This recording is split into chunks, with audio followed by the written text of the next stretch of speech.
નમસ્કાર બાળકો, દિવાળી પછીના સત્ર 2માં યુનિટ 1ની એક્ઝામમાં આપ સૌનું હાર્દિક સ્વાગત છે. માળખું. તો વિદ્યાર્થી મિત્રો, તમને માળખું આપણે વોટ્સઅપ દ્વારા, ઇમેજ દ્વારા મોકલી આપવામાં આવેલું છે. તો આશા છે કે આપ સૌએ માળખું ધ્યાનથી જોઈ લીધું હશે, સમજી લીધું હશે. તો પણ આજે આપણે સૌપ્રથમ માળખાની સમજૂતી મેળવી લઈએ કે એક્ઝામમાં આપણે એ પ્રમાણેની તૈયારી કરવાની છે. પ્રશ્ન નંબર 1. નીચે આપેલા સંસ્કૃત શબ્દોના સાચા ગુજરાતી અર્થ તેની સામે આપેલા વિકલ્પોમાંથી શોધીને લખો. નીચે આપેલા સંસ્કૃત શબ્દોના સાચા ગુજરાતી અર્થ તેની સામે આપેલા વિકલ્પોમાંથી શોધીને લખો. વિદ્યાર્થી મિત્રો, સંસ્કૃત શબ્દ હશે અને એની બાજુમાં 2 તમને વિકલ્પ આપેલા હશે. એ વિકલ્પોમાંથી તમારે સાચો વિકલ્પ જે છે એ વિકલ્પ તમારે બાજુની ખાલી જગ્યામાં લખવાનો રહેશે. હવે 2 વિકલ્પો આપેલા છે તો એવું નથી કે તમારે એકમાં ખરું કરવાનું છે કે એકને ઘાટી નાખવાનું છે કે ખોટું કરવાનું, પણ એ 2 વિકલ્પો જે છે એમના એમ જ રહેવા દેવાના છે. તમારે માત્ર એની બાજુમાં જે જગ્યા આપેલી છે એમાં તમારે સાચો જવાબ લખવાનો છે. દાખલા તરીકે તમને પહેલું એક ઉદાહરણ તરીકે આપણે લઈએ તો કે કન્યા રાશિ સ્થિત. કન્યા રાશિ સ્થિત. કન્યા રાશિમાં રહેલો, કઈ કન્યા રાશિ. આ 2 શબ્દ તમને આપેલા છે. તો એ 2 શબ્દમાં જે સાચો જવાબ જે છે એ જવાબ ઉપર છેકો નથી મારવાનો, રાઈટ નથી કરવાનું, કશું કરવાનું નથી. એ જેમ છે એમનું એમ જ તમારે રવા દેવાનું છે. બાજુના જે જગ્યા તમને આપેલી છે એ બાજુની જગ્યામાં તમારે જવાબ લખવાનો છે. દાખલા તરીકે એ જ પ્રશ્નનો જવાબ આવે છે કન્યા રાશિમાં રહેલો. તો આ જે જવાબ છે એ તમારે બાજુની ખાલી જગ્યામાં લખવાનો છે. એટલે કે કન્યા રાશિ સ્થિત, તો કન્યા રાશિમાં રહેલો. ખ્યાલ આવ્યો હશે દરેક બાળકોને. એ જ પ્રમાણે પ્રશ્ન નંબર 2. નીચે આપેલા ગુજરાતી શબ્દના સંસ્કૃત શબ્દ લખો. નીચે આપેલા ગુજરાતી શબ્દના સંસ્કૃત શબ્દ લખો. આ પ્રશ્નમાં તમને કોઈ વિકલ્પ આપવામાં આવેલો નથી, પણ સીધો તમારે એનો જવાબ બાજુની ખાલી જગ્યામાં લખવાનો છે. દાખલા તરીકે શ્રેષ્ઠ. તો શ્રેષ્ઠ શબ્દનો સંસ્કૃત શબ્દ શું આવે એ તમારે એની બાજુમાં લખવાનો છે. તો કે શ્રેષ્ઠ એટલે પરમ. હવે એની અંદર તમારે પરમ 2 રીતે લખાય છે. પર અને રની ઉપર જે અનુસ્વાર આવે છે એનો પણ મ ઉચ્ચાર થાય છે, અને આપણે જે વ્યંજનનો મ લખીએ છીએ એમાં પણ પરમ શબ્દ એ રીતે લખી શકાય છે. એટલે કે 2માંથી તમે જે શબ્દ લખો છો એ શબ્દ સાચો છે. પ્રશ્ન નંબર 3. નીચેના દરેક પ્રશ્નોના ઉત્તર સંસ્કૃતમાં લખો. નીચેના દરેક પ્રશ્નોના ઉત્તર સંસ્કૃતમાં લખો. હવે તમે જ્યારે પેપરની અંદર જવાબ લખો છો ત્યારે સવાલ લખવાનો નથી, માત્ર એનો જવાબ જ લખવાનો છે. અને તમને દાખલા તરીકે 5 કે 6 સવાલ પૂછાયા હોય એમાંથી તમને પહેલા નંબરનો જવાબ આવડે છે, ત્રીજા નંબરનો જવાબ આવડે છે, પણ બીજા નંબરનો જવાબ તમને આવડતો નથી. તો બીજા નંબરનો જવાબ તમને નથી આવડતો તો 1 નંબર પછી સીધો 3 નંબર જ તમારે આપવાનો છે, 2 નંબર આપવાનો નથી. બરાબર? એટલે જેથી કરીને અમે જ્યારે પેપર ચેક કરીએ તો અમને એ સવાલનો જવાબ શોધવામાં, એટલે કે સવાલનો કયા નંબરના સવાલમાં કયો જવાબ આવે છે એ અમને ખ્યાલ આવી શકે. પછી તમે 1 નંબર લખો અને બીજા નંબરમાં તમે ત્રીજાનો જવાબ લખો, ભલે તમારો જવાબ સાચો હશે તો પણ એ તમારો જવાબ ત્યાં ખોટો પડી જશે.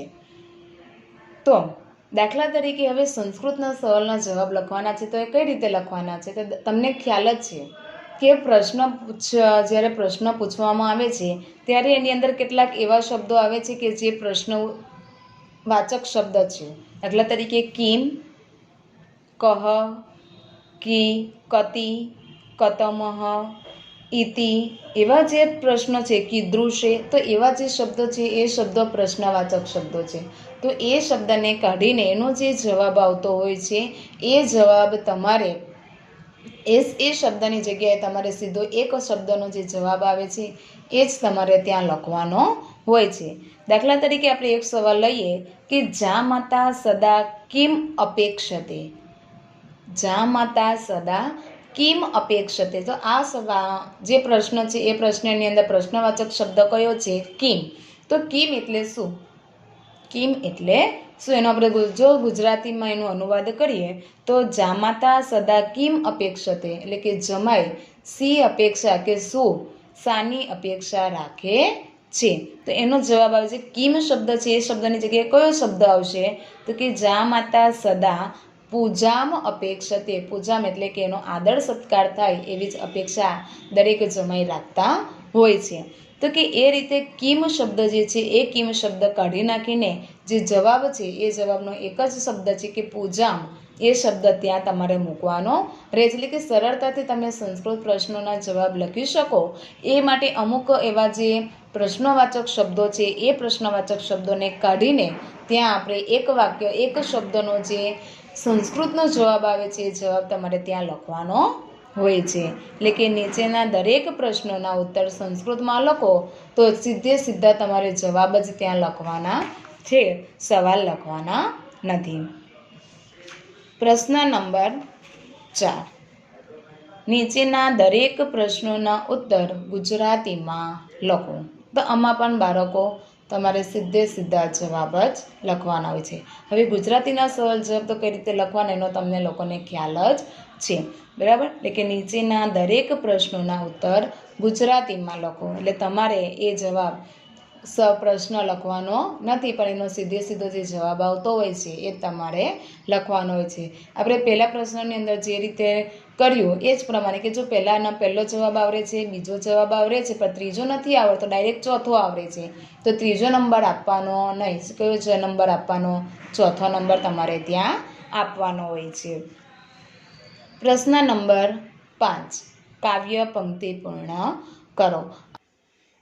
કાવ્ય પંક્તિ પૂર્ણ કરો એમાં તમારે જે પદ્ય છે સેમેસ્ટર 1નું 5મા નંબરનું પદ્ય હસતી હસતી હસતી એ તમારે કવિતા મોઢે કરવાની છે.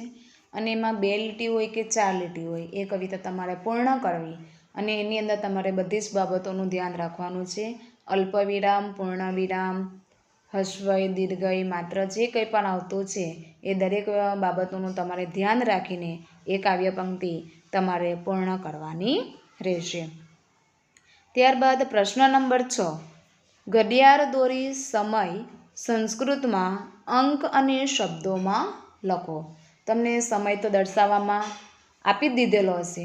એ સમયને આધારે તમારે ઘડિયાળ દોરવાની છે અને એ ઘડિયાળમાં તમારે સમય દર્શાવવાનો છે. કાંટાના મદદથી એટલે કે નાનો કાંટો અને મોટો કાંટો રાખીને તમારે એ સમય દર્શાવો અને એ સમયનો અંક તમારે સંસ્કૃતમાં તો આપેલો જ છે, પણ તમારે એ સંસ્કૃત અંકને તમારે શબ્દોમાં પણ દર્શાવવાનું છે. એટલે કે ઘડિયાળ દોરી સમય સંસ્કૃતમાં અંક અને શબ્દોમાં તમારે ઘડિયાળ દોરીને સમય દર્શાવવાનો રહેશે.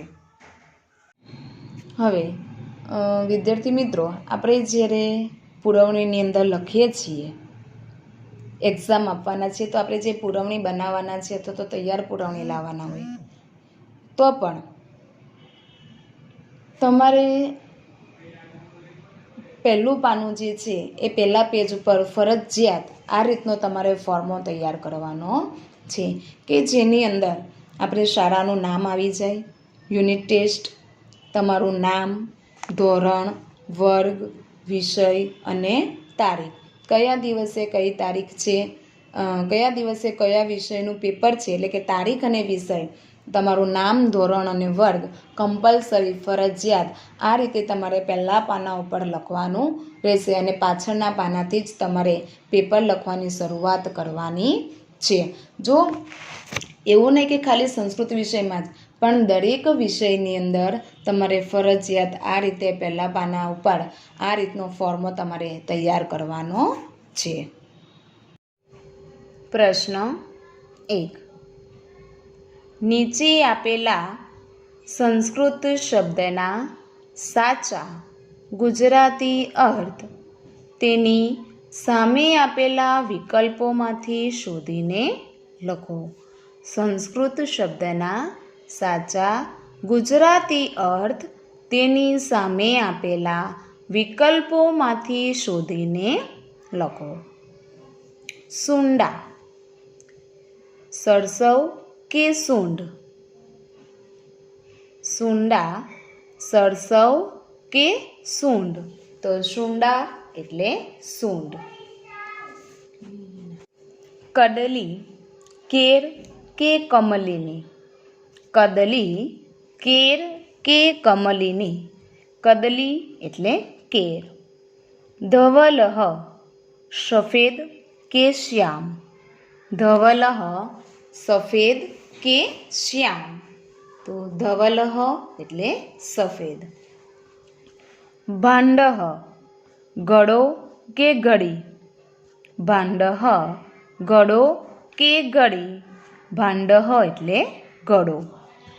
ક્ષિપતિ, રમે છે કે ફેંકે છે? ક્ષિપતિ, રમે છે કે ફેંકે છે?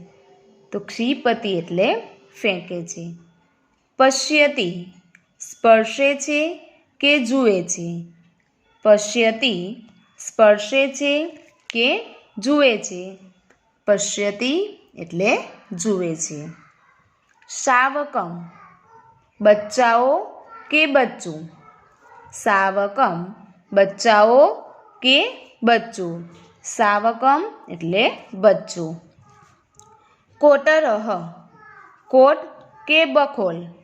કોટરહ, કોટ કે બખોલ? તો કોટરહ એટલે બખોલ. નીડે, મારો કે નિત્ય? કોટરહ, કોટ નિડહ, મારો કે નિત્ય? તો નિડહ એટલે મારો. સૂચિ, દર્શક કે ઘડિયાળનો કાંટો? સૂચિ, દર્શક કે ઘડિયાળનો કાંટો? સૂચિ એટલે ઘડિયાળનો કાંટો. લલાટમ, કપાળ કે હોઠ? લલાટમ, કપાળ કે હોઠ? તો લલાટમ એટલે કપાળ. ગ્રીવા, ગળું કે ગૌરવ? ગ્રીવા, ગળું કે ગૌરવ? ગ્રીવા એટલે ગળું. નાસિકા, નાક કે નસ? નાસિકા, નાક કે નસ? તો એનો જવાબ છે નાસિકા એટલે નાક. યહ, યહ આવતીકાલે કે ગઈકાલે? યહ આવતીકાલે કે ગઈકાલે? તો યહ એટલે ગઈકાલે. પ્રશ્ન નંબર 2. નીચે આપેલા ગુજરાતી શબ્દના સંસ્કૃત શબ્દ લખો. નીચે આપેલા ગુજરાતી શબ્દના સંસ્કૃત શબ્દ લખો. પેટ એટલે ઉદરમ. પેટ એટલે ઉદરમ. હાથ, હસ્તઃ. હાથ એટલે હસ્તઃ. વાર, કેશાહ. વાર, કેશાહ. હાથી, હસ્તી. હાથી, હસ્તી. કેર, કદલી. કેર, કદલી. લમણું, ગાત્રે. લમણું, ગાત્રે. સર્જન, સૃષ્ટિઃ. સર્જન, સૃષ્ટિઃ. આજે, અદ્ય. આજે, અદ્ય. આવતીકાલે, સ્વઃ. આવતીકાલે, સ્વઃ. ગઈકાલે, હ્યઃ. ગઈકાલે, હ્યઃ. વાગ્યા, વાદનમ. वाग्या वादनम, हथेरी कर्तलम, हथेरी कर्तलम, छाती वक्षः, छाती वक्षः, दात दंताः, दात दंताः, होठ ओष्ठः, होठ ओष्ठः। प्रश्न नंबर 2, गुजराती शब्दना संस्कृत शब्द लखो। एमां तमने कोई प्रकारनो विकल्प आपवामां आवशे नहीं, तमारे सीधे सीधो एनुं संस्कृतमां शब्दों लखवाना रहेशे। प्रश्न नंबर 3, नीचेना प्रश्नोना उत्तर संस्कृतमां लखो। नीचेना प्रश्नना उत्तर संस्कृतमां लखो। पहलो, हस्तिनः सुंडा कीदृशी, हस्तिनः सुंडा कीदृशी। जवाब, हस्तिनः सुंडा कदली शदली, हस्तिनः सुंडा कदली सदशी। बीजू, हस्तिनः पुच्छम कीदृशम, हस्तिनः पुच्छम कीदृशम, हस्तिनः पुच्छम अल्पम तुच्छम च, हस्तिनः पुच्छम अल्पम तुच्छम च। त्रीजू,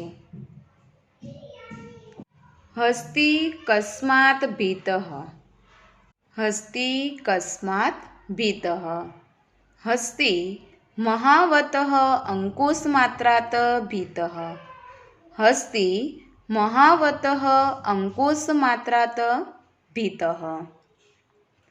अद्य मंगलवासरः तर्हि श्वः कः वासरः, अद्य मंगलवासरः तर्हि श्वः कः वासरः, अद्य मंगलवासरः तर्हि श्वः बुधवासरः, अद्य मंगलवासरः तर्हि श्वः बुधवासरः।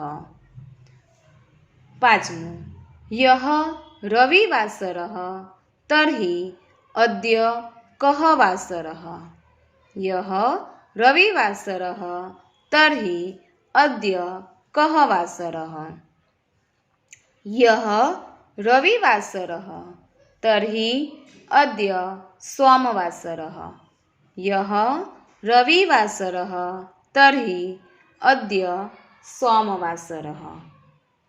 छठो, विवेकः किं करोति, विवेकः किं करोति, विवेकः पश्यति, विवेकः पश्यति। कपिलः किं करोति, कपिलः किं करोति, कपिलः क्षिपति, कपिलः क्षिपति। विमानं किं करोति, विमानं किं करोति, विमानम् उड्डयते, विमानम् उड्डयते। काकस्य पत्नी कैः सह वसति, काकस्य पत्नी कैः सह वसति, काकस्य पत्नी सावकैः सह वसति, काकस्य पत्नी सावकैः सह वसति। 10मु, काकः सुवर्णहारं कुत्र क्षिपति, काकः सुवर्णहारं कुत्र क्षिपति, काकः सुवर्णहारं कोटरे क्षिपति, काकः सुवर्णहारं कोटरे क्षिपति। सैनिकः कोटरे किं किं पश्यति, सैनिकः कोटरे किं किं पश्यति, सैनिकः कोटरे सुवर्णहारं सर्पं च पश्यति, सैनिकः कोटरे સુવર્ણહારમ સર્પમ ચ પશ્યતિ. નદી તીરે રાજકુમારી કિમ કરોતિ. નદી તીરે રાજકુમારી કિમ કરોતિ. નદી તીરે રાજકુમારી સ્નાનમ કરોતિ. નદી તીરે રાજકુમારી સ્નાનમ કરોતિ. વટવૃક્ષસ્ય અધઃ કઃ વસતિ. વટવૃક્ષસ્ય અધઃ કઃ વસતિ. વટવૃક્ષસ્ય અધઃ એકઃ સર્પઃ વસતિ. વટવૃક્ષસ્ય અધઃ એકઃ સર્પઃ વસતિ. પ્રશ્ન નંબર 4. નીચેના પ્રશ્નોના ઉત્તર ગુજરાતીમાં લખો. નીચેના પ્રશ્નોના ઉત્તર ગુજરાતીમાં લખો. પહેલું, હાથીની સૂંઢની સરખામણી કોની સાથે કરવામાં આવી છે? હાથીની સૂંઢની સરખામણી કોની સાથે કરવામાં આવી છે? હાથીની સૂંઢની સરખામણી કેર સાથે કરવામાં આવી છે. હાથીની સૂંઢની સરખામણી કેર સાથે કરવામાં આવી છે. બીજું, હાથીના કદાવર શરીરમાં તેની આંખો કેવી છે? હાથીના કદાવર શરીરમાં તેની આંખો કેવી છે? જવાબ, હાથીના કદાવર શરીરમાં તેની આંખો સરસવ જેવી ઝીણી છે. હાથીના કદાવર શરીરમાં તેની આંખો સરસવ જેવી ઝીણી છે. ત્રીજું, હાથીના દંતશૂળ કેવા છે? હાથીના દંતશૂળ કેવા છે? જવાબ, હાથીના દંતશૂળ ધોળા અને લાંબા છે. હાથીના દંતશૂળ ધોળા અને લાંબા છે. ચોથું, હાથીના કાનની સરખામણી કોની સાથે કરી છે?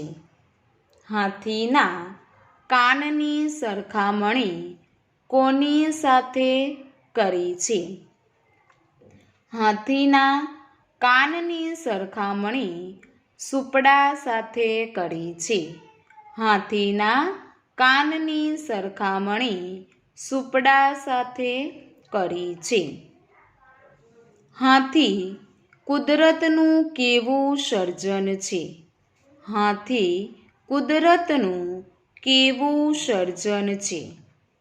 હાથી કુદરતનું દિવ્ય સર્જન છે. હાથી કુદરતનું દિવ્ય સર્જન છે. છઠ્ઠું, દિવ્યા શું કરે છે? દિવ્યા શું કરે છે? જવાબ, દિવ્યા લખે છે.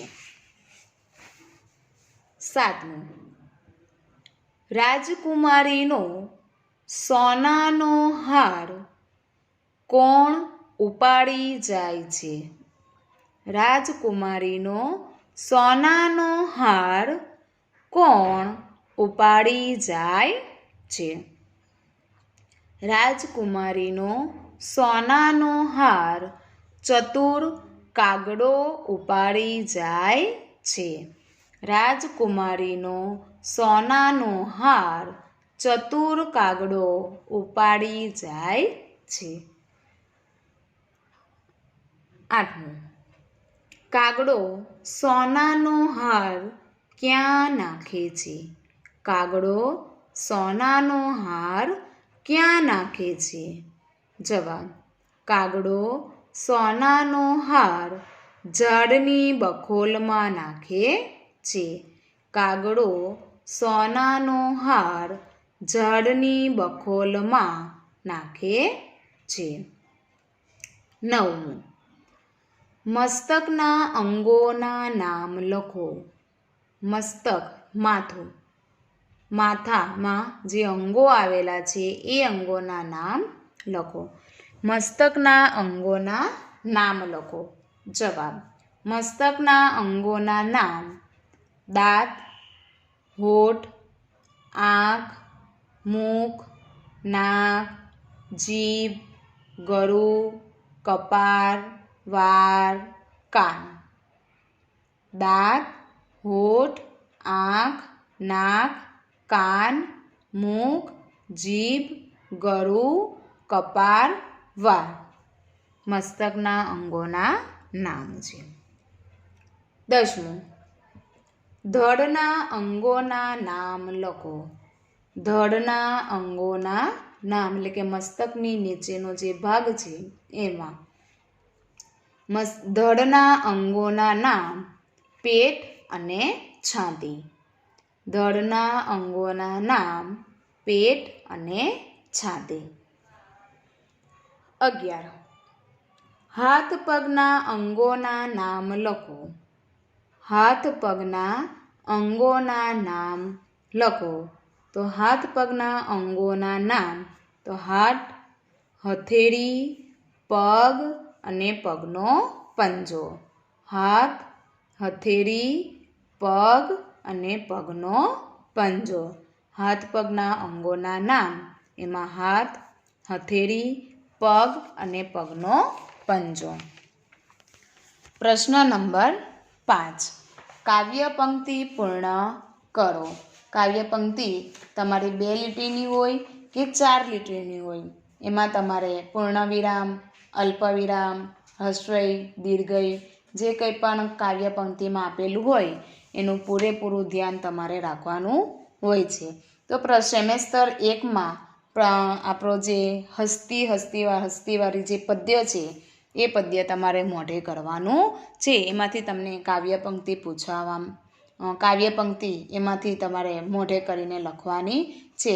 તો તમારું આજનું લેસનમાં પણ એ જ છે કે 5મી જે આપણી હસ્તી કવિતા જે છે એ કવિતા મોઢે કરવાની છે અને એ કવિતા તમારે નોટની અંદર લખવાની પણ છે.